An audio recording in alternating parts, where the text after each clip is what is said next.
छोरा, उठ जा छोरा, उठ जा। यो चंचल कहाँ रह गई? डॉक्टर को बुलाने गई थी, अभी तक ना आई।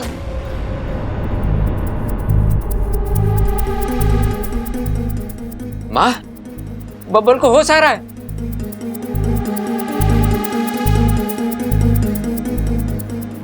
अबे बैठ जा, हाँ बैठ जा। बबल जी आप ठीक तो है ना? हाँ मैं ठीक हूँ, लेकिन आप लोग यहाँ कैसे? बात क्या है? आप इतने परेशान क्यों लग रहे हो? अरे ना ना, ऐसी कोई बात ना है। नाचते नाचते तुझे चक्कर आ गए थे और तू बेहोश हो गया था बस। हाँ। नाचते नाचते? लेकिन मैं नाच क्यों रहा था?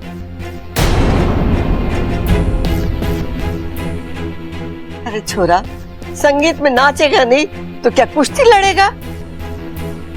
अरे दादी, संगीत में कुश्ती भी होवे है के? म्यूजिकल कुश्ती कहते होंगे उसे। अरे दादी पहले बताती तो फिर अखाड़े में ही संगीत करा देते ना। लेकिन छोटे, अखाड़े में संगीत कराएंगे तो लोग पहले क्या करेंगे?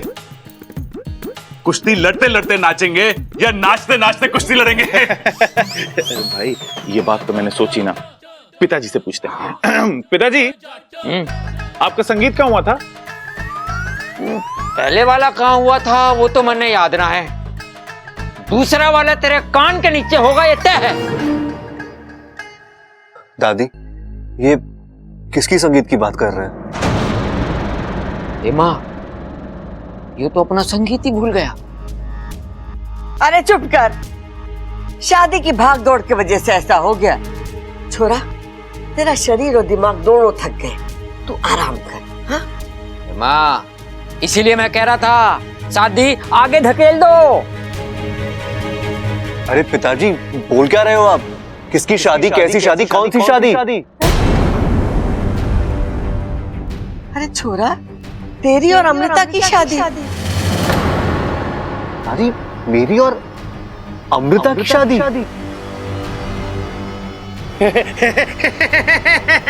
भाई इसको भी मेरी तरह भूलने की बीमारी हो गई है। हाँ, अरे लगता है इसकी भी याददाश्त चली गई है। दादी, आज इसकी शादी करा दी और कल इसने अमृता को पहचानने से इनकार कर दिया तो? अरे मेरी बात मानो तो ये शादी कैंसिल करा दो। करा दो। अरे चुप कर, ऐसी शुभ घड़ी में ऐसी अशुभ बातें नहीं करते। इसकी याददाश्त ना गई है, ये हमें पहचान रहा है, हम सबसे बात कर रहा है। अरे शादी के वक्त ऐसा होता है, दूल्हा थक जाता है ना तो कुछ बातें दिमाग से निकल जाती है। छोरा तू आराम कर, मैं थारे लिए जूस भेजती हूँ। तू कुछ खाएगा, पिएगा, सोएगा तो सब ठीक हो जाएगा। हाँ ममता, आ तो मेरे साथ। जी दादी जी।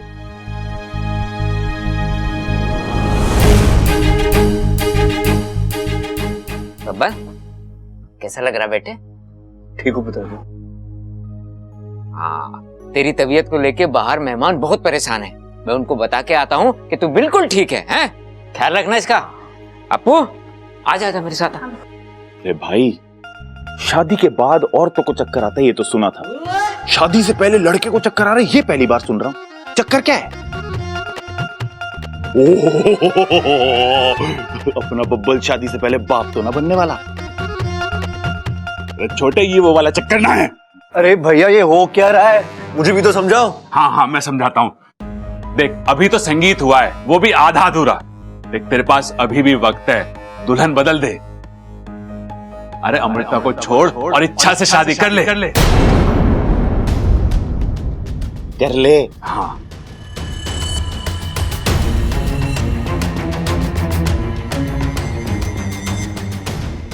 अब तबीयत कैसी है बबल? मैं ठीक हूँ, लेकिन आप कौन है?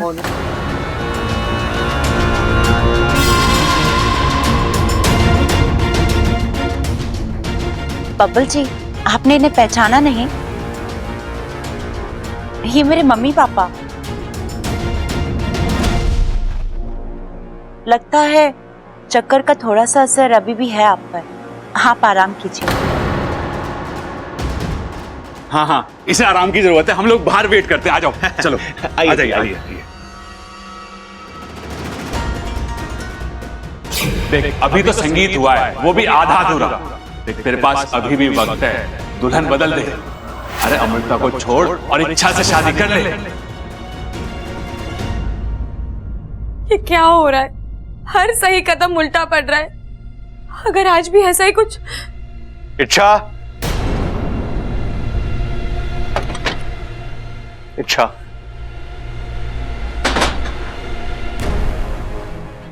बब्बल जी, आप ठीक तो हैं? मुझे आपकी बहुत चिंता हो रही थी।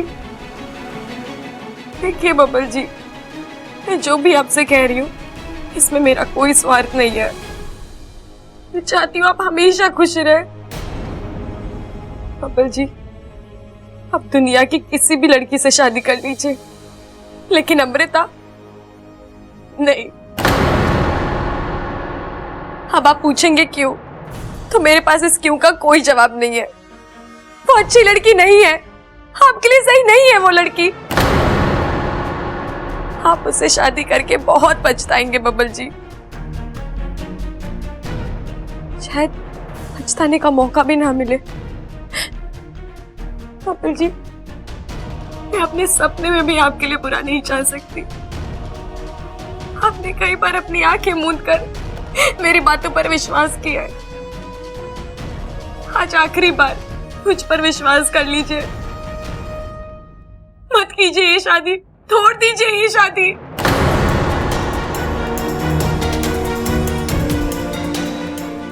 ठीक है, तोड़ देता हूं मैं ये रिश्ता।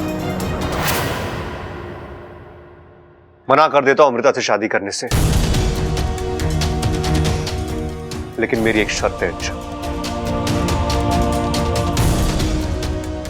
कैसी शर्त बब्बल जी?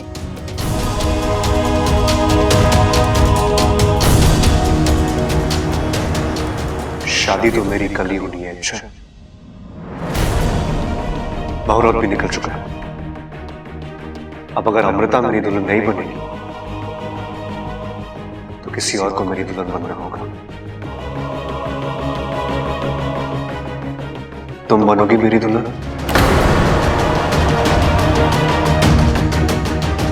करोगी मुझसे शादी?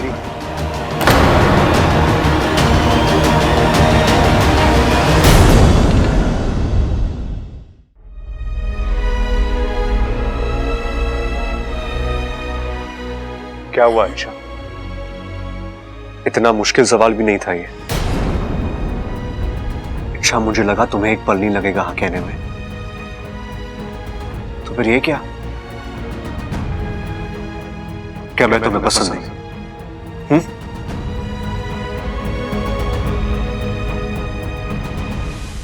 नहीं, ऐसा लग तो नहीं रहा। अच्छा अच्छा, वक्त जाया मत करो और मुझे बताओ, क्या तुम मुझसे शादी करोगी?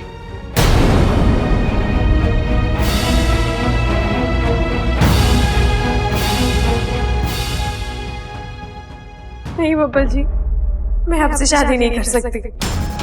तो फिर तुम मुझे किस हक से रोक रही हो? इसमें हक की बात कहां से आई बब्बल जी? मैं जानती हूँ अमृता आपके लिए सही लड़की नहीं है। आपको कभी भी धोखा दे सकती है। आपका दिल टूट जाएगा बब्बल जी। इच्छा, टूटने दो मेरे दिल को। इसे टूटने की आदत पड़ चुकी है अभी। बब्बल जी आप नहीं इच्छा, एक और बात, अमृता मुझे बर्बाद करे, मेरा दिल तोड़े, कुछ भी करे, तुम्हें परेशान होने की जरूरत नहीं है। नहीं इच्छा, क्या लगता हूं मैं तुम्हारा कि तुम मेरे लिए इतना परेशान हो रही हो? तुम्हारे दिल में मेरे लिए कोई फीलिंग्स भी नहीं है ना? तो मैं जीव मरूं, तुम्हें क्या फर्क पड़ता है? ऐसा मत बोलिए। इच्छा, अभी रोने का नाटक मत करो मेरे सामने। तुम्हें मुझसे शादी नहीं करनी है ना? ठीक है, तुम अपनी जिंदगी में खुश रहो, लेकिन मुझे अपनी जिंदगी अपनी तरीके से जीने दो। अच्छा, मुझे तुम्हारी किसी सलाह की कोई जरूरत नहीं है। आपको मेरी सलाह की जरूरत हो या ना हो, मैं फिर भी आपसे यही कहूंगी, मत कीजिए अमृता से शादी, छोड़ दीजिए। तुमने ना कहा है ना, अब तो इस शादी होकर रहेगी इच्छा।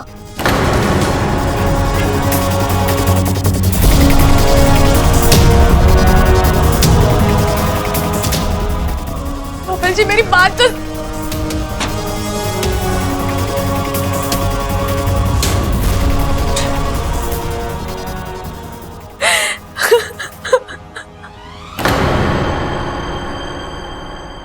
हाय अम्मा जी, मेरा दिल बहुत घबरा रहा है। मेरा बब्बन अचानक से बेहोश हो गया। अब कैसा है वो, क्या हुआ उसे? अम्मा जी ये बता रहे थे कि होश में आने के बाद बड़ी बहकी बहकी सी बातें कर रहा है और उसे कुछ याद ना है। अपनी शादी, अपना संगीत कुछ याद ना है अम्मा जी। और उसकी माँ जिसने उसे पैदा किया है वो तो याद रखेगा ना अम्मा जी। अपनी माँ को बताओ अम्मा जी। रुक जा चंचल, रुक जा। अरे मुझे कुछ सोचने दे, समझने दे। माँ, मैं समझ गया। अपना बब्बल अभी मानसिक रूप से शादी के लिए तैयार नहीं है। अभी भी समय है माँ, यो शादी आगे धकेल दे। थारी सुई वहीं जाकर अटक गई ना। मैंने कहा ना सब कुछ ठीक हो जाएगा। अरे एक बार बबल को आ जाने दे, मैं खुद उससे बात करूंगी। दादी। बब्बल, बब्बल मेरा बच्चा, तू ठीक है ना? तुझे क्या हो गया था? बेहोश हो गया था? मेरा तो दिल बैठ ही गया था। मैं बहुत परेशान थी तेरे लिए। बता अब कैसा लग रहा है? अरे बातें ठोकना बंद कर चंचल और आ इधर बैठ हमारे पास। जी अम्मा जी। हाँ छोरा बोल, क्या बोल रहा था तू?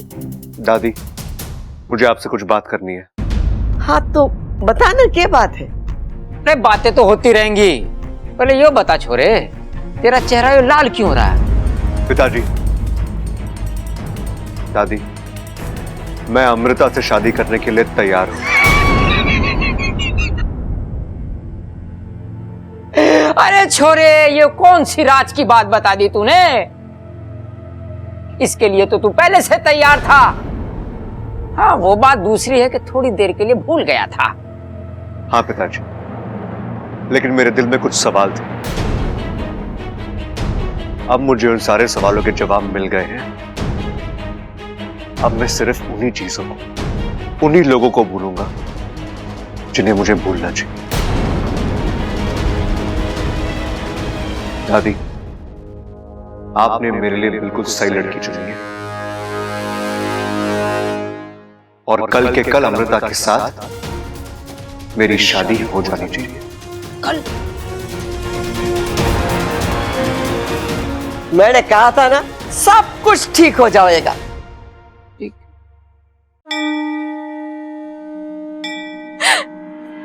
हे नागोमी देव, कैसी दुविधा है ये?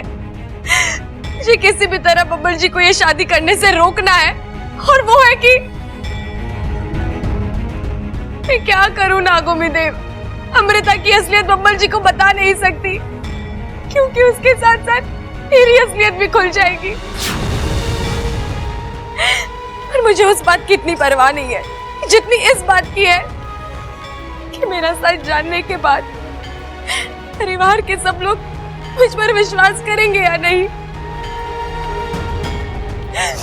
बब्बल जी अपनी जिद पर अड़े हैं। वो नहीं जानते कि वो क्या करने जा रहे हैं, पर मैं जानती हूँ। मैं अपने प्यार को इस तरह खतरे पर नहीं डाल सकती। मुझे बब्बल जी को बचाना है। अब आप ही कोई मुझे रास्ता दिखाइए। क्या बात है बेटी, परेशान लग रही हो?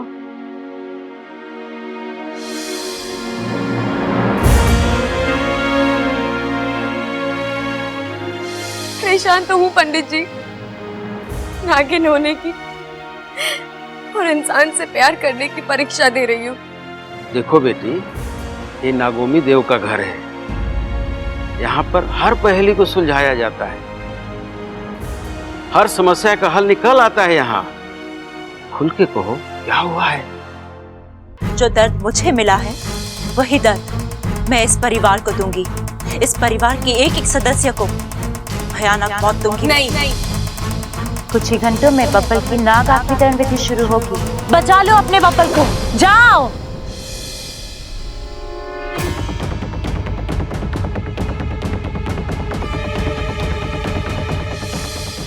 मतलब कि तुम आने वाली पूनम की रात को रोकने वाली हो, क्योंकि तुम मुझे तो रोक नहीं सकती। मैं बब्बल को ना बना कर ही रहूंगी। अब बताइए पंडित जी, इस समस्या का क्या हल है? हल है बेटी, इस समस्या का हल है, परंतु मुश्किल है और जानलेवा है। पंडित जी, मुझे अपनी जान की कोई परवाह नहीं है, मुझे बस बब्बल जी को बचाना है। आप बताइए ना। देखो बेटी, विशैलगढ़ में एक मणि है और उस मणि को जब भी आग में डाला जाता है, विशैलगढ़ के वासियों को उनके असली रूप में आना ही पड़ता है। तो आपके कहने का मतलब है, अगर मैं अमृता के सामने वो मणि आग में फेंक दूं, तो उसे अपने नाग रूप में आना ही होगा? आना ही होगा, चाहे जहां हो और जिन हालात में हो। फिर तो मैं वो मणि अभी... सावधान बेटी, मैंने तुमको पहले ही कहा था, यह आसान नहीं है, क्योंकि उस मणि तक पहुंचने का रास्ता विशैलगढ़ से होकर गुजरता है और कदम कदम पर मणि के रक्षक हाथ लगाए बैठे हैं।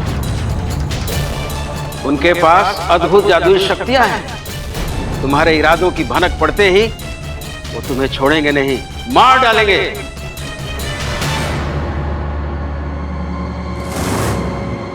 मैं मर भी जाऊं तो मुझे कोई परवाह नहीं, लेकिन अब मैं वो मणि विशैलगढ़ से यहाँ लेकर ही आऊंगी।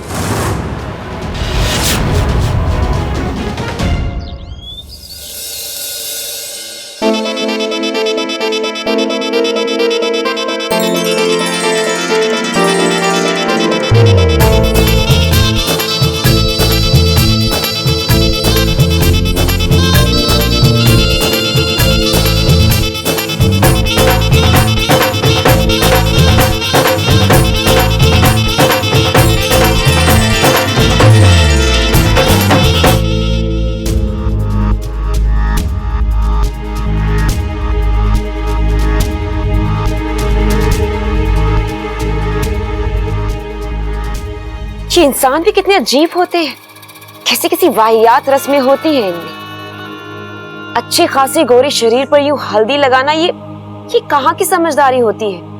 दीदी, अब इंसानों की बस्ती में आए हैं तो रस्में तो निभानी पड़ेंगी। और उससे जो तुम्हारी त्वचा खराब होगी उसका क्या? बर्दाश्त कर लूंगी। बब्बल को पाने के लिए इतनी तकलीफ तो मैं झेल सकती हूँ। अच्छा होता अगर शादी से पहले तुम नाग आत्मीकरण की विधि को पूरा कर लेती, फिर नाग बने दामाद जी को हम अपने विशैलगढ़ लेकर जाते और वहां अपने रीति रिवाज के हिसाब से तुम दोनों की शादी कराते। वो तो अब भी होगा महारानी जी। राजकुमारी की शादी का जश्न पूरा विशैलगढ़ देखेगा। हाँ दीदी, अपनी एक एक हसरत आपसे पूरी करवाऊंगी मैं। अरे अप्पू, तू यहाँ? कुछ काम था? नहीं नहीं, कुछ नहीं, मैं तो बस इच्छा को ढूंढ रहा था। तू जानता है ना कि इच्छा और मैं एक कमरे में नहीं रहते? अच्छा, हाँ ओके, आप लोग चलो रखो। बहुत चालाक लड़का है ये, कहीं इसने हमारी बात ना सुन ली हो। नहीं, अगर इसने हमारी बातें सुनी होती तो पूरा घर सर पे उठा लिया। चाचू, इच्छा कहाँ है? आपने उसे देखा है क्या? ना, हम में से किसी ने ना देखा उसे, और उसे देखने का मन भी नहीं है। और ऐसी शुभ घड़ी पे वो ना दिखाई दे, वही अच्छा है। अब जा यहाँ से। इच्छा को पूछ रहा, लगा छोरी, अच्छे से हल्दी लगा।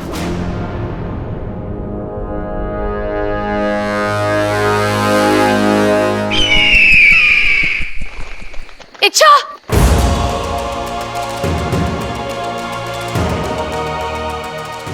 ये क्या कर रही है तू? अब मत रोको माँ, मैंने बहुत सोच समझ कर ये कदम उठाया। इसके अलावा और कोई चारा नहीं है। इच्छा ये विशैलगढ़ है, यहाँ कदम कदम पर मौत नाचती है। सपोली, यहाँ से अंदर गया हुआ कोई भी आज तक जीवित वापस नहीं आया है, लेकिन मैं वापस आऊंगी माँ, अब्बल जी के लिए। इच्छा ये पागलपन है। नहीं पिताजी, ये कर्तव्य है। किस कर्तव्य की बात कर रही है तू?